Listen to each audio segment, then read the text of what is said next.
कार्रवाई होती है?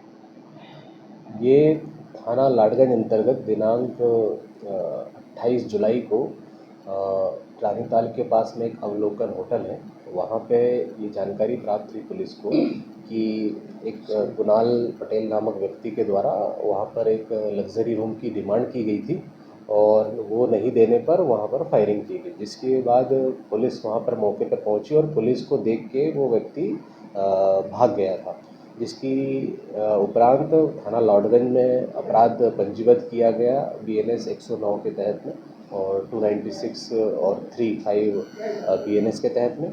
लगातार पुलिस अपने प्रयासों से इसकी खोजबीन कर रही थी। प्रारंभिक जानकारी ये प्राप्त हुई कि कुणाल पटेल छोटू चौबे गैंग का एक सक्रिय सदस्य है और उसी के साथ उठना बैठना इसका हमेशा रहा है और वारदातें करते रहे हैं पूर्व में भी।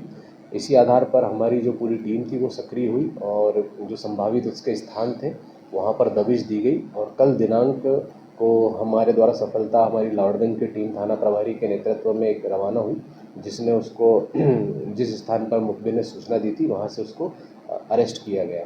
अरेस्ट करने उपरांत जब उससे पूछताछ की गई तो पूछताछ में उसके पास से घटना में प्रयुक्त की गई पिस्टल और एक जिंदा कारतूस बरामद किया है। पूछताछ में उसके द्वारा बताया गया है कि वो छोटे चौबे गैंग का सक्रिय सदस्य है और हमने इसकी सोशल मीडिया अकाउंट्स को भी ट्रेस किया है, उसमें भी इसके पर्याप्त साक्ष्य प्राप्त हुए हैं।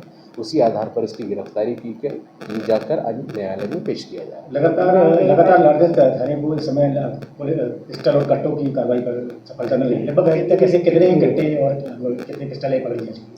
ये निश्चित तौर पर विगत एक माह में हमारी लाडगंज की टीम और हमारे द्वारा लगातार इस विषय पर प्रयास किए जा रहे थे कि शहर में दहशत फैलाने वाले गैंग को ट्रेस किया जाए और हमारे पुलिस अधीक्षक महोदय का भी स्पष्ट निर्देश रहा है इसमें हमारे वरिष्ठ अधिकारियों का कि इस पर कड़ाई से कार्रवाई की जाए।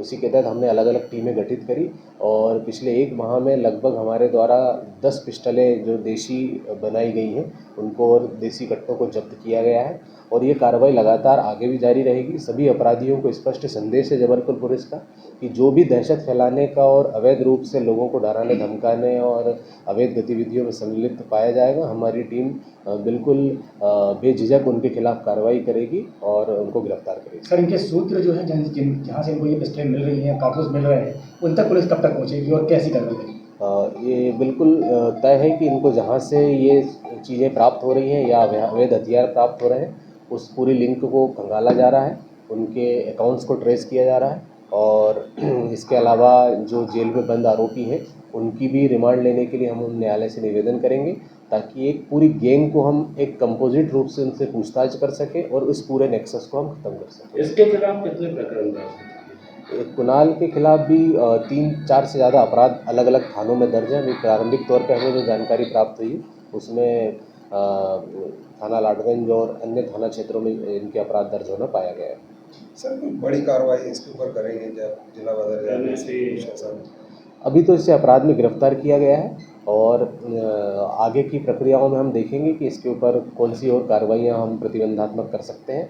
जो भी आवश्यकता पड़ेगी निश्चित तौर पर हम करेंगे। सर, किसकी भूमिका रही इसको गिरफ्तार करने में स्टाफ में अगर बात करें?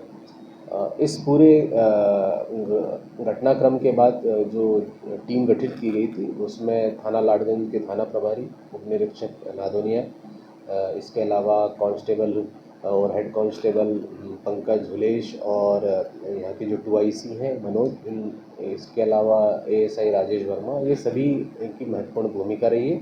इसके अलावा भी प्रत्यक्ष अप्रत्यक्ष तौर पर हमारे मुखबिरों का सहयोग रहा। सर, कितना इनाम घोषित था इसके ऊपर 5000 रुपये का इनाम घोषित था और जिसे आज कल पकड़ लिया गया।